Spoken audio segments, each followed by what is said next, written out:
Welcome to the podcast, Amazing Tales from Off and On Connecticut's Beaten Path. And I'm your host, Mike Allen. Well, one of my favorite old-time movies is Abbott and Costello Meet Frankenstein. Maybe you've seen it. It has all the original actors who played Dracula, Frankenstein, and, well, the Invisible Man, although that was just the voice. But not everybody knows the story behind vampires in New England, and the fact that the only archaeological evidence of their existence was unearthed in Connecticut 3 decades ago. Our guest today continues to investigate this case, and he has some important news about it. Dr. Nick Bellantoni is the Connecticut State Archeologist Emeritus, technically retired, but still very much active. He's going to be along with this unbelievable story in just a moment. This week's trivia question: what do a bazooka, an air compressor, a corset, and silkworms have in common? Well, stick around after the main program for the answer, because then you'll know the topic for next week's show. Amazing Tales from Off and On Connecticut's Beaten Path is brought to you by our sponsor, Yale New Haven Health. Yale New Haven Hospital was the very first hospital in Connecticut. They opened their doors 200 years ago and later introduced the entire country to the use of penicillin and chemotherapy.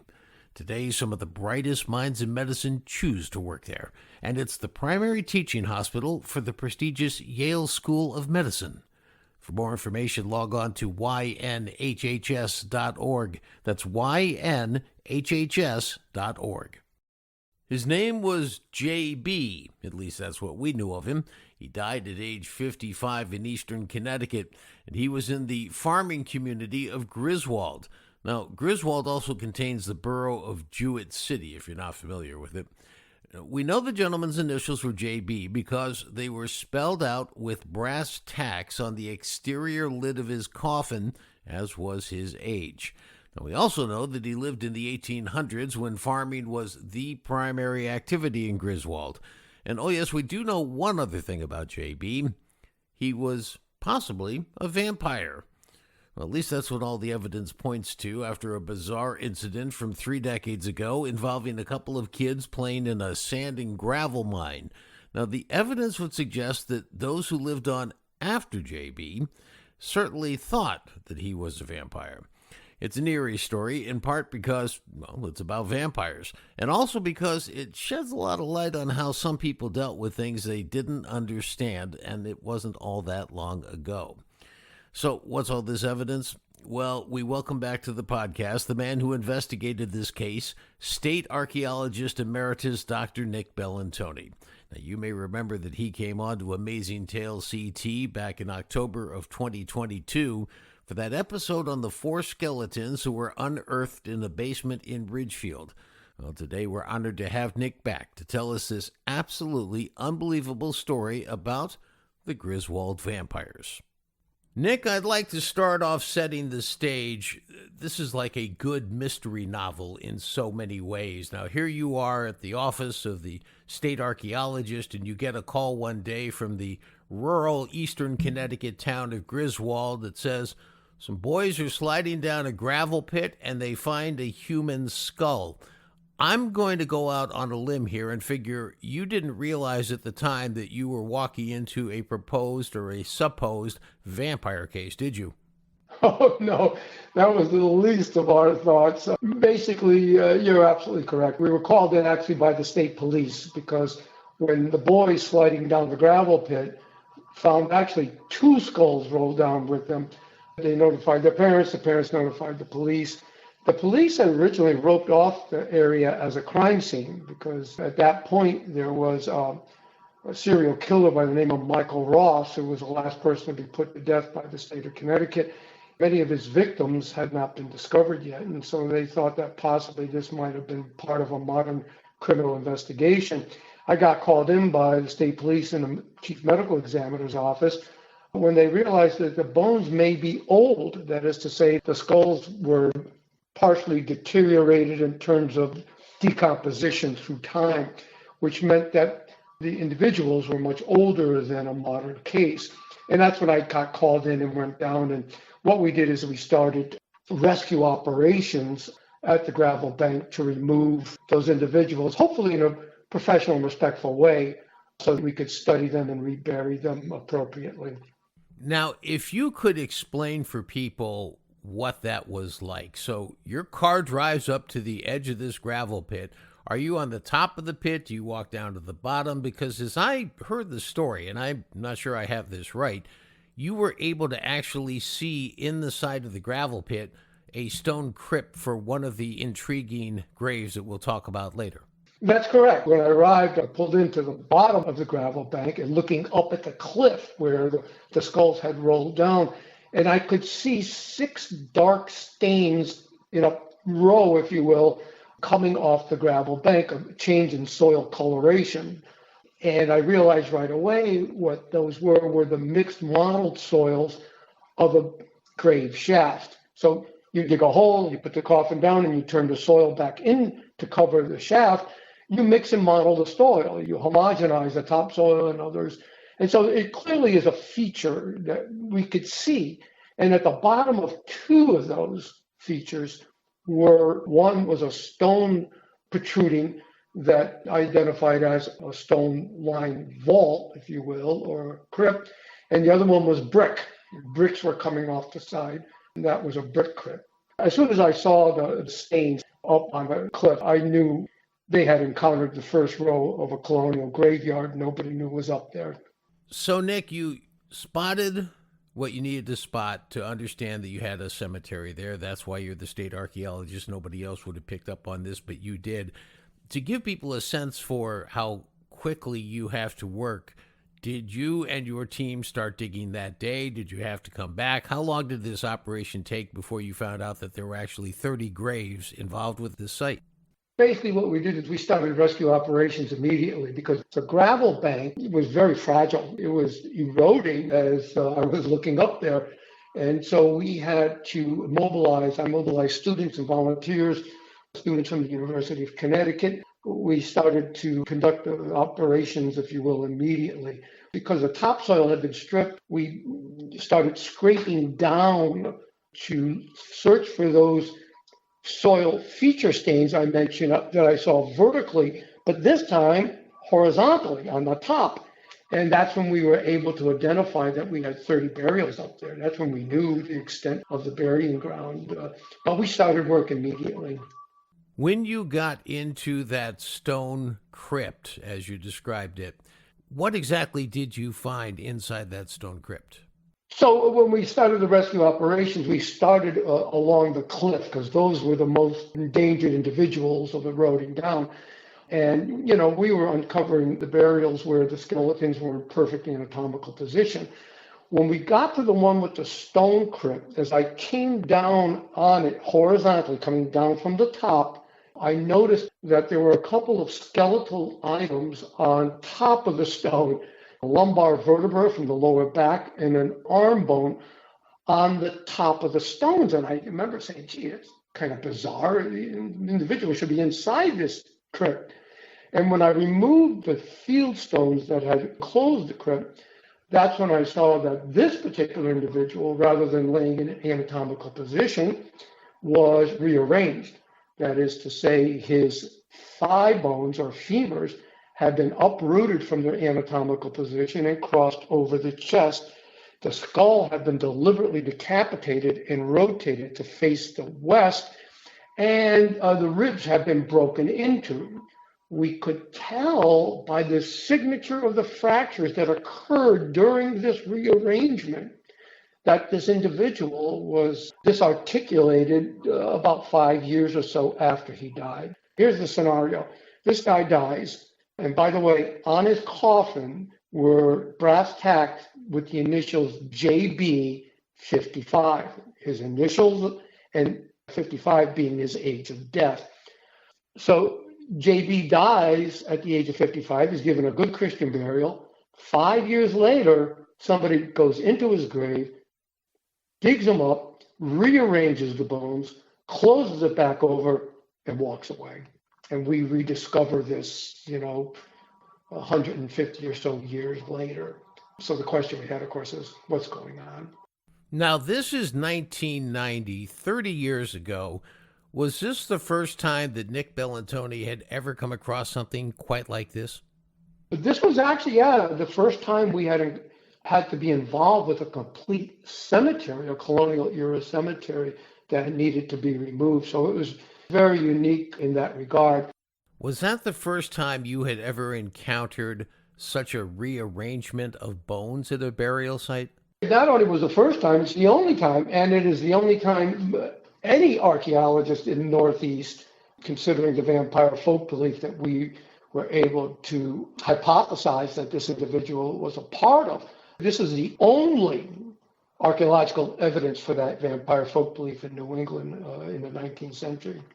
So let's talk about what you did. You called in other archaeologists and found out about this guy, Michael Bell from Rhode Island, who actually dabbled in this field of vampirism. And I can imagine others would say, I'm not going to get involved with such superstitious activity.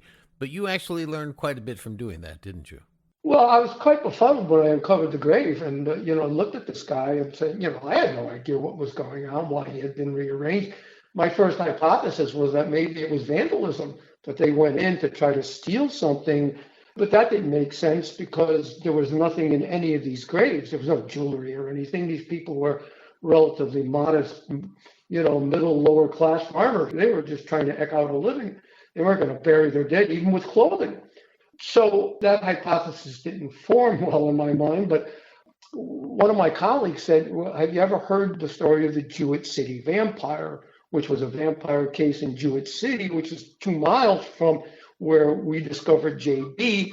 That happened in 1854, where the family had been losing young men to consumption, or what we would call tuberculosis. And without a knowledge of germ theory or how the disease was spread, doctors couldn't help them, the churches couldn't help them. So one theory, or one folk belief, was that the dead that died of those diseases may be capable of leaving the housing of their grave and feed on living family members and hence spread the disease. In Jewett City, the Ray family went back into the graves of 3 of their deceased family members to see if any one of them still was alive.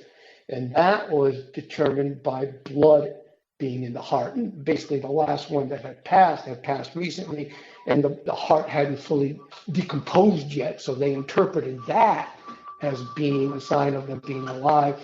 And that's when they burned the corpse and rearranged some of the bones and so forth. So with this new concept, that's when, you're right, I was introduced to Michael Bell, who was a folklorist in Rhode Island, who had been working on the New England vampire folk belief for about 6 or 7 years before I met him. And he had been compiling documents, everything from newspaper accounts, diaries, interviews with families, church records, town records, all documenting the extent of this folk belief.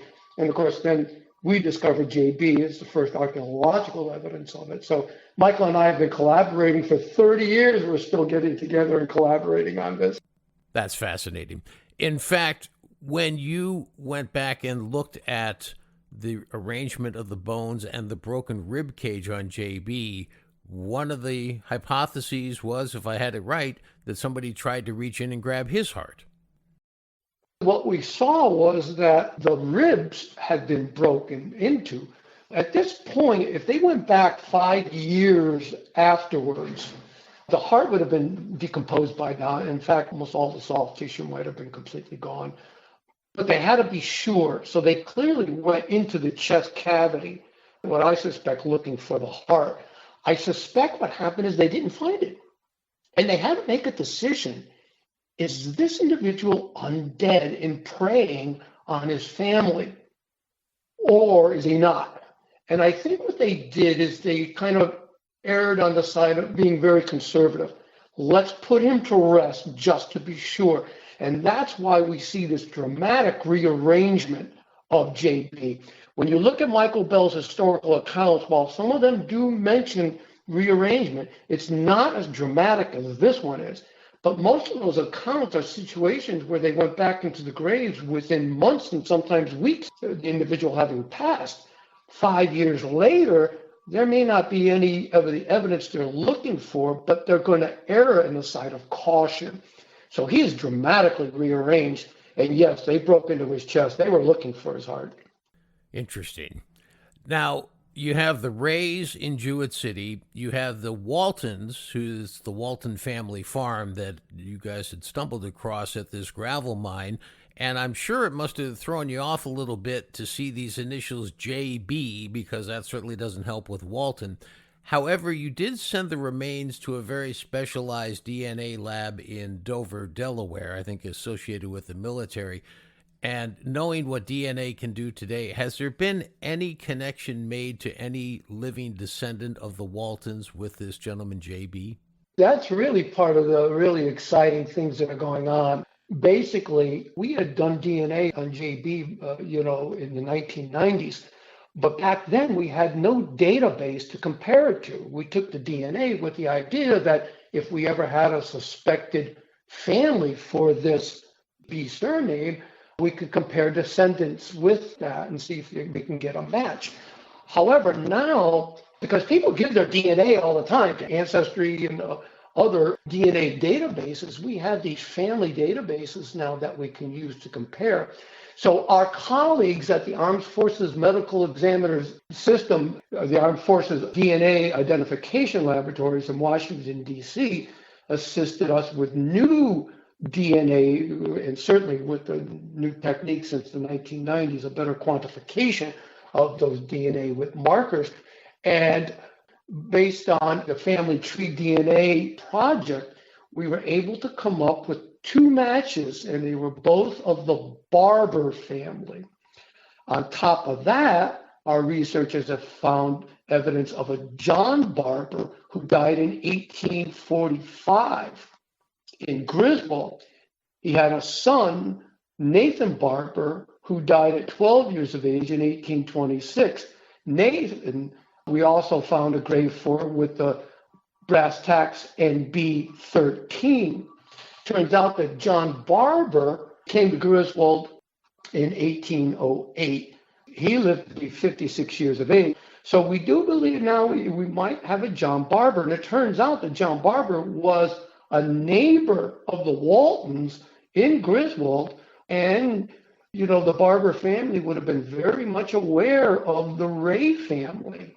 But there is a connection we're starting to discover and working on. But it looks now like we might even know who this individual was. That is absolutely fascinating. Can you also explain, I know you're not necessarily a medical doctor, but what is it about tuberculosis, which was called, as you said, consumption in the day? What is it about that led people to think that maybe the dead were coming back and slowly sapping the living with their death? The concept of vampire always seems to be the transmission of diseases. And this is because before germ theory, they had no idea, no awareness of how diseases were threatened. Here in New England, tuberculosis in the early 19th century was epidemic, especially among farming families, because farming families were large. They lived basically in, by today's standards, unsanitary compounds. They were large families. Tubercular victims were sitting at the table with family members, coughing and coughing, spewing up blood in some cases. And nobody's covering their face or their mouth. They had no clue. These same tubercular victims were sleeping in bedrooms, crowded bedrooms with 4 or 5 other brothers and sisters, coughing all night, spreading the diseases. So what was happening is not only the epidemic of this, but it was kind of epidemic within families. And the explanation of why certain families were being affected and maybe not other families, they could get no assistance from the medical community. Nobody had an idea. It's probably brought in by what sometimes are called quack doctors from Eastern Europe.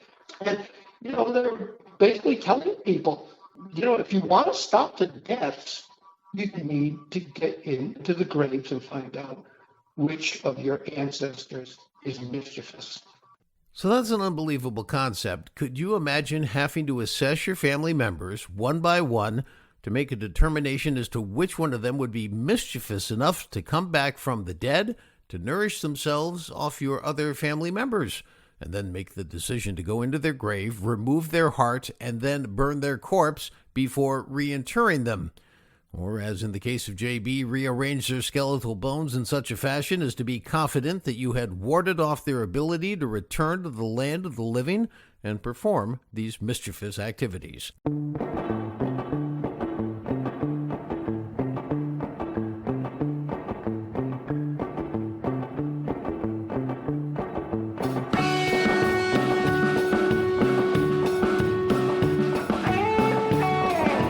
That wraps up this episode of Amazing Tales from Off and On Connecticut's Beaten Path.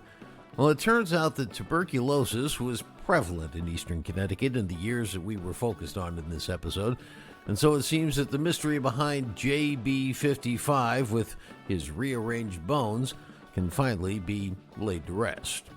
Well, I want to thank our guest for today's program, Dr. Nick Bellantoni, Connecticut State Archeologist Emeritus.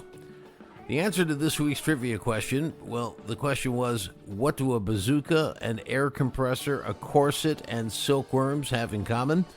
Well, the answer is they all played a role in Connecticut's unbelievable contributions to the U.S. victory in World War II. Now, those along with Pratt & Whitney aircraft engines, electric boats, submarines, and literally dozens of contributions from other firms.